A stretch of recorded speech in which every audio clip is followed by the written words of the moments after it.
Welcome to the Mike Litton Experience Podcast. Mike has over 31 years experience in real estate, finance, and investing. He's passionate about being a father, a teacher, a realtor, an investor, and a leader. Everyone has a story, and our passion is to help them tell it. And now, introducing the host of the Mike Litton Experience, Mike Litton. So what can you expect from the Mike Litton Experience? You can expect stories that will inspire, motivate, advice that will sharpen your focus, and expert information on real estate, finance, and market conditions. Joel Apfelbaum, thank you so much for being our guest on the Mike Litton Experience. Like we talked about before we hit record, everybody has a story, and our passion is to help them tell it. So with your permission, we'd like to start with where you're born, go all the way up to today, and then we can talk about your books and talk about your AI program, all the stuff that you're working on today, okay? Yes, I would love that. So, hey, thank you so much for having me on the podcast. I was born in Brooklyn, New York, actually in Manhattan, but yeah, I lived in Brooklyn for the first, I would say, 40-something years of my life. There you go. My parents had a store in the Lower East Side. So growing up, my mother would go to Manhattan a lot, and I would go with her to the store a lot, the Lower East Side. I went to school in Brooklyn, but you know, they had the store in Orchard Street. Are you familiar with like the Lower East Side of Manhattan and Orchard Street and that whole thing? Not really, sorry. Yeah, but a lot of immigrants that had businesses, they would go there and they would open up their businesses over there on the Lower East Side of Manhattan. Gotcha. And my mother had a women's clothing store that she opened up because she wanted to be able to make a living. My father didn't really have a great job and he wasn't making enough money. So she decided she's going to open up a store and she's going to do really well. Good for her. Unfortunately, after 10 years of trying, she eventually went out of business around 9/11. So it was very difficult for her. I remember how she was crying. She had a robbery and she had all these things happen to her. And I remember feeling really helpless. Like I couldn't help her as a teenager. I was like, I don't even know what to tell you. And she was always trying to get lucky. She was just hoping for the best, hoping that things would turn out. She would call all these rabbis to bless her and all this other stuff. And it was very difficult for her. And I remember one time I went over to her and I said, Ma, how am I going to make money? What am I going to do? And she didn't really have an answer because my dad really wanted me to become a rabbi. And we know the rabbis are not going to really make much money. So,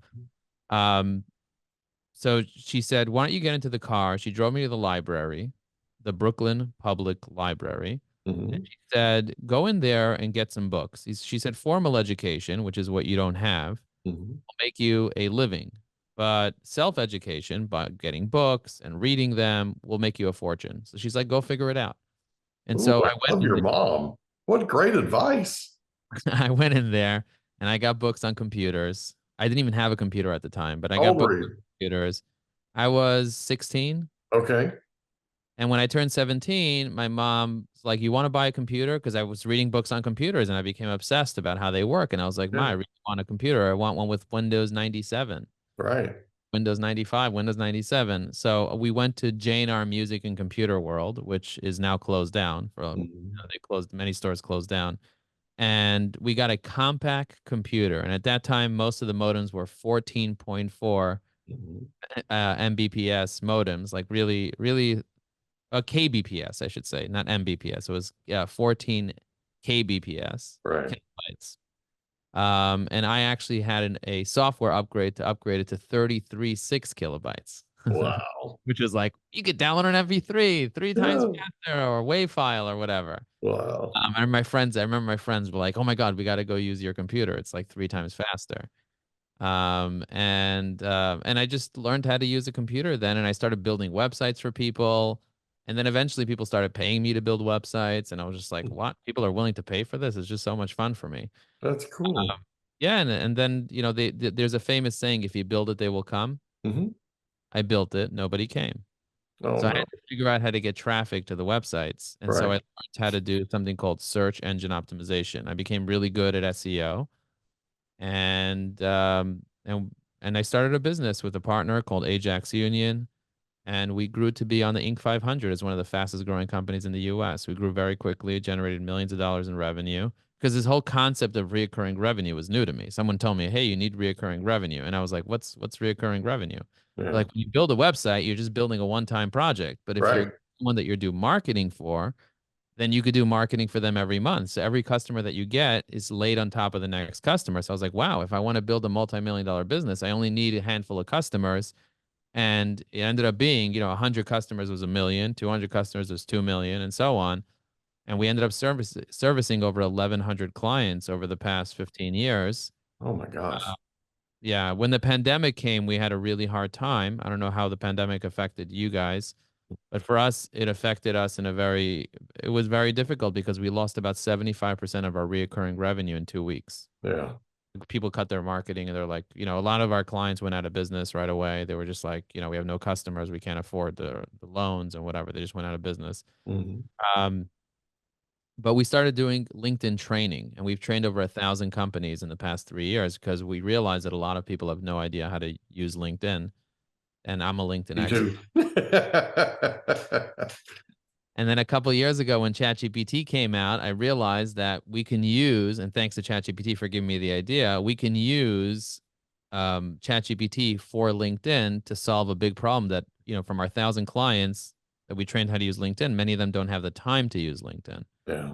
So we created an artificial intelligence company that basically is your assistant for LinkedIn called Evie AI. So now we have clients in 34 different countries around the world. We have 7,000 people using our AI software, and we're looking to grow. We really want to impact a lot of people on LinkedIn. So Yeah. our mission is to help 1 million people on LinkedIn, make a difference for them. There's 1 billion people on LinkedIn right now, and it's growing rapidly. Mm-hmm. In a few years from now, LinkedIn's going to have 3 billion users. Wow. And if we can in the short term make a difference for 1 million people by giving them a voice, most people don't really even speak English. Mm-hmm. And so using a tool that will allow you to speak in any language. Right now we're capable of speaking in Spanish and French and Portuguese and many different languages from around the world. And we help you write a post, we help you do all that type of stuff. So I'm really excited about where we're going and what we're doing. And that's my story. I used to be afraid of public speaking. I used to be afraid of video. I used to be afraid of social media. I used to be afraid of writing.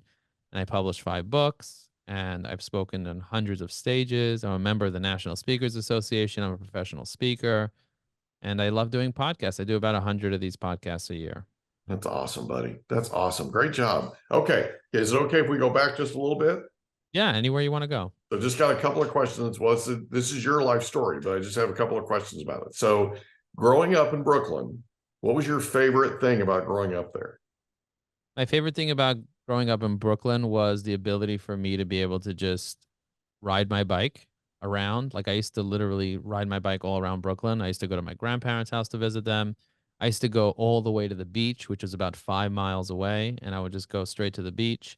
And I felt pretty safe, like although people say, "Oh, Brooklyn's such a dangerous place" or whatever, I don't know. I felt pretty safe, using my bike as a kid around Brooklyn and just playing on the street and like, I like the fast paced mentality in Brooklyn where everything's very fast paced and people are just they're action takers. It's like you don't move in 2 seconds, you're gonna get a loud horn. Whereas if you're in Wisconsin or New Jersey or wherever, like people are just they'll wait like 10 minutes for you to move your car. Right. In Brooklyn, they won't wait 10 seconds before they start leaning on the Yeah. horn. By the way, there are parts of Florida that'll do that too, right? Well, And then those people New came from Yorkers arrive, the transplants from New York arrive, right? And within 3 seconds, they're laying on the horn. And the people from Florida are looking at them like, you're from a foreign country, Yeah, it's very interesting. So growing up, who was the most influential person to you? I would say my mother was pretty influential. I mean, I had some other mentors, but I would say my mother was very influential to me. Watching her, I was just enamored by the way that she worked and what she did, and she has so much passion. Even till today, she has a lot of passion, a lot of energy, and so just watching her, try to build a business against the grain, like females in our community, they weren't kind of like celebrated for having their own business. Like I grew up in a religious community, so being part of that, it's like watching her just go against the grain and just start a business and be a leader and just kind of drive. That was very powerful and beautiful for me. You know, she's a very wise person, man. She led you the right way. She really did. I mean, awesome. I hope you give her a hug after this. Okay. So what's your mom doing now? She's in real estate. Oh, there you go. Yeah, she does real estate in Florida. I love it. Oh, they're in Florida. Yeah, they're in Hollywood. Oh, there you go. Okay, cool. That's awesome. So, so in high school, did you have a favorite subject? I really liked science. I liked math. I mean, science and math were like the thing that I really appreciated, like biology, things like that, like understanding the human body. I didn't really get much into psychology till later, but that's something that I know that I enjoy and that I like that stuff. But I would say that, the idea of science and math, that's really what I enjoyed the most. Gotcha. So after high school, I didn't like social studies. I got you. I understand. So after high school, did you go to college? I went to rabbinical school in Israel. So I went to go become a rabbi, and I got ordained to be a rabbi, but I didn't go to formal. That was kind of like college, but it wasn't like a formal college where you learn all the subjects that people are typically But you learning. graduated, right? And you could have been a rabbi at that point, right? I did practice for a year just to kind of try it out, but it wasn't for me. Okay. Did you have a favorite thing about being a rabbi for a year? Well, I taught in Fort Knox in Kentucky. Okay. Soldiers. It was what I love is the social concept of being social and connecting with people, and singing and leading a congregation is very nice. I just feel more at home in business. Yeah. No, I understand. It's just that's a really neat background, right? Because you're bringing principles to business that a lot of people haven't learned. Like they haven't been through the training that you've gone through. 100%. It's very unique. Spiritual side. So I think that's really cool. It basically set you up for success, which is neat. Yeah. So after a year as a rabbi, you decide to get in to being self-employed. Yeah, self-employed. Just basically I was doing a bunch of different businesses at the same time. So I was doing a little construction. I was doing web design. I was fixing people's computers. I had a little IT business with some people helping me out. I was doing a little bit of like advertising, some advertising stuff. I had a little real estate rental company where I was listing people's rentals on a website, and they would pay me to list their rentals on their websites. I had a bunch of little companies, each generating a little bit of money. And yeah, I was trying to see what would work. Like I didn't know what I wanted to do like long term. All I knew is that I wanted to be able to buy a house. And that was like really my goal. I was like, I want to get married. I want to have kids. I want to buy a house. I got you. So you write your first book. Is it okay if we talk about that for a second? Yeah, of course. Okay. So you decide to write your first book. What was it that made you decide to write it? Well, I would say I lost 100 pounds. Oh, wow. Congratulations. Thank you. So people would come to me and they'd be like, Joe, how'd you lose the weight? So I would sit down and start telling them the story of like what happened. And then after telling the story to about 50 people, then I said, you know what? Why don't I write the story down? And anytime anybody asks me, Joe, how'd you lose weight? I tell them, go read High Energy Secrets. Gotcha. Those are the things that I did in order for me to lose 100 pounds and keep it off. Okay. And after I wrote one book and published it, and it was a pretty big success, people started asking me about, different subjects. So I said, you know what? Now let me write a book about the subject, and then I'll just start handing it out, and then turned it into 5 books. Right. So it's a series of high energy books. High Energy Secrets, High Energy Answers, High Energy Purpose, High Energy Marketing, High Energy Networking. So it was High Energy Networking is the latest one.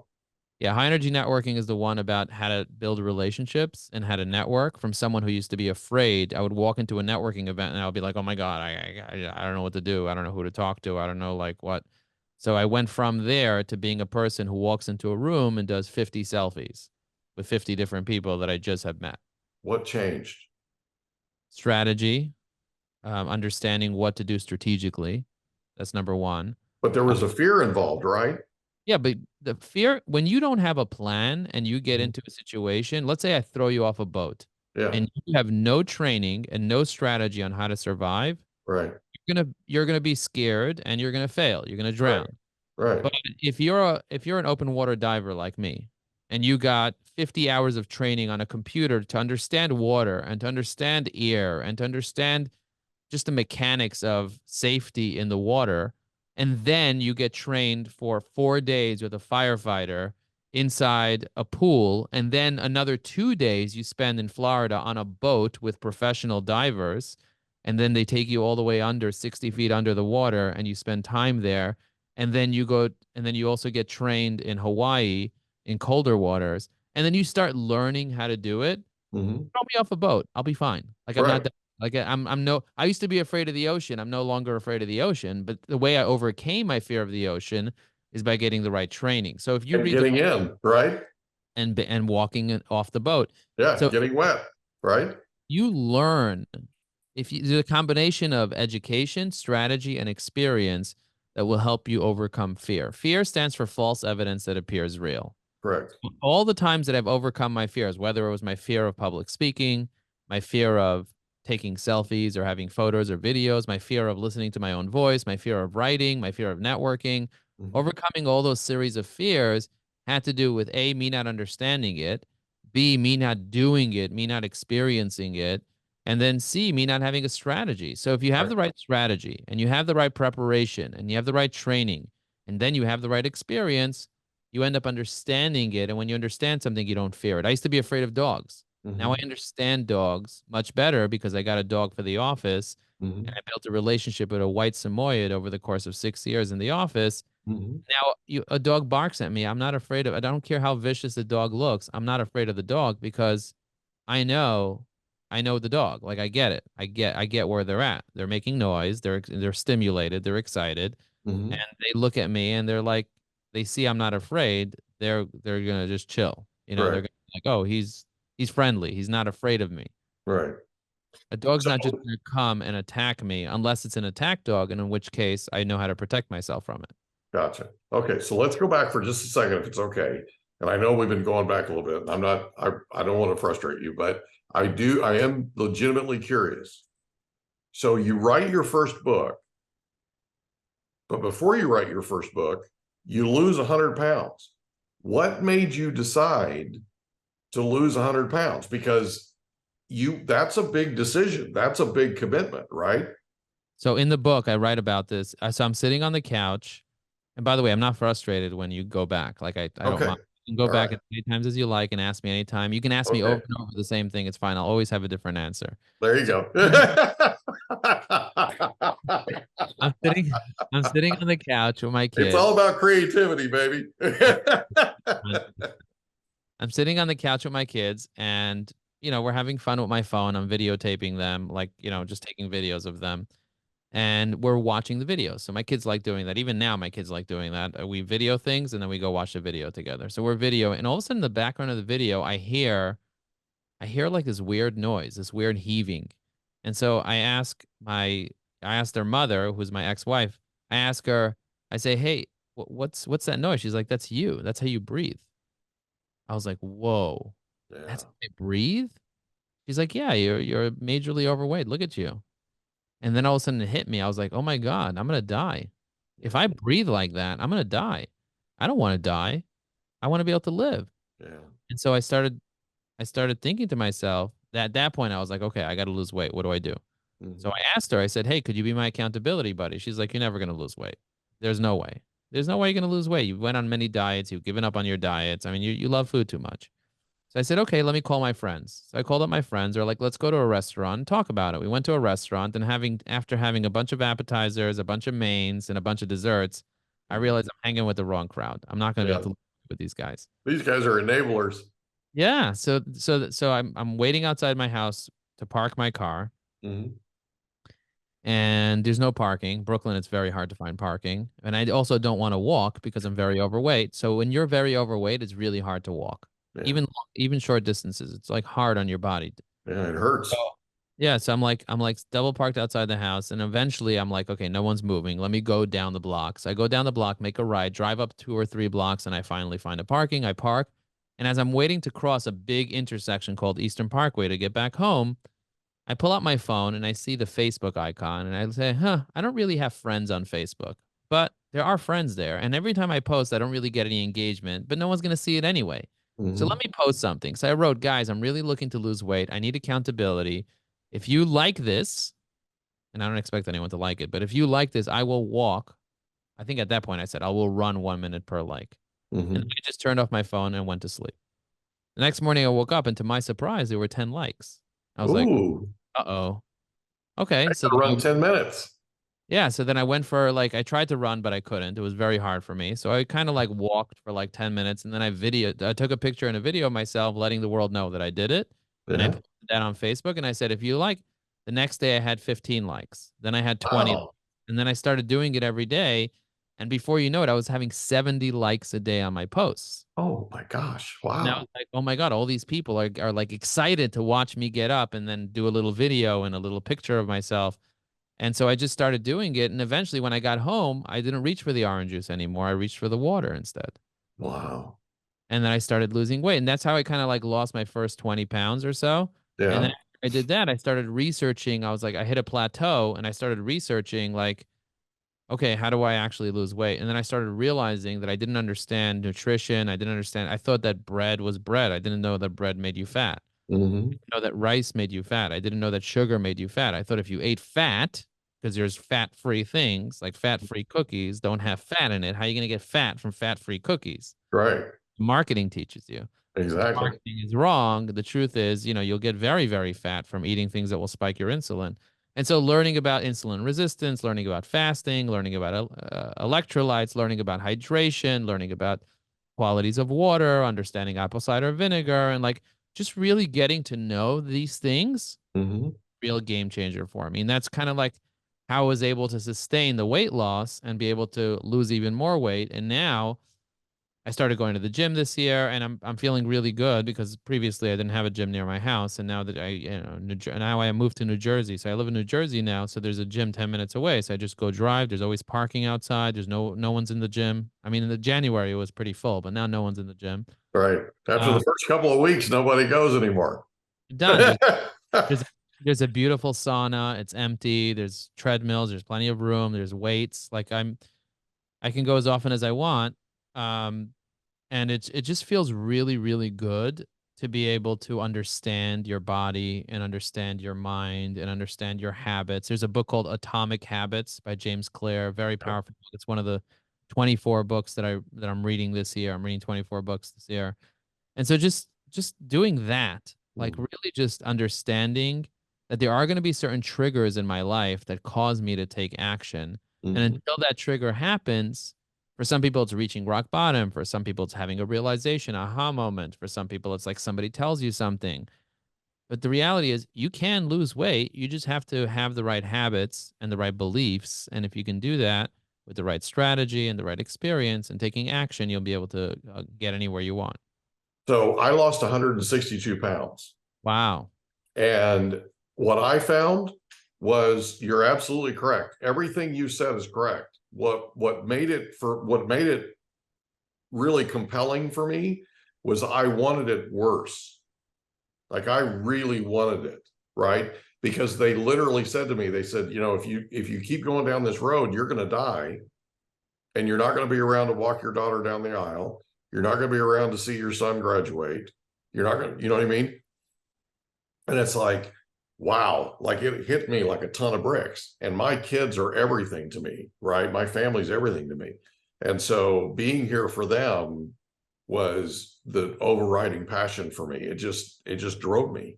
And I learned that I had food addictions that I didn't know I had. I mean, it was crazy. Yeah. Absolutely crazy. We don't know that we have those addictions. We Mm. absolutely have no idea that there's no way to really know that you have the addictions that you have. And that's why we have them, is because we just don't know that we have them. So Yeah. once you figure that out, it becomes very, very powerful. Yeah, it really is. I'm super proud of you, buddy. Okay, so let's talk about heavy AI. So this is something that you are implementing with LinkedIn to help people, for lack of a better term, better navigate LinkedIn and be more efficient, right? Because like it'll literally, like you said, it'll literally write comments for people. I mean, it'll do things that, you know, and we hope you enjoyed another episode of the Mike Litton Experience. If you did, do us a favor, smash that subscribe button, tell your friends, family, and coworkers about our program, and wherever you get your podcasts, please leave us a rating. It helps us to connect with quality people just like you. And that's a wrap. Another episode of the Mike Litton Experience in the books. Reach out to Mike on Instagram at Litton Realty. Want to meet with Mike? Check out calendly.com/Rio760.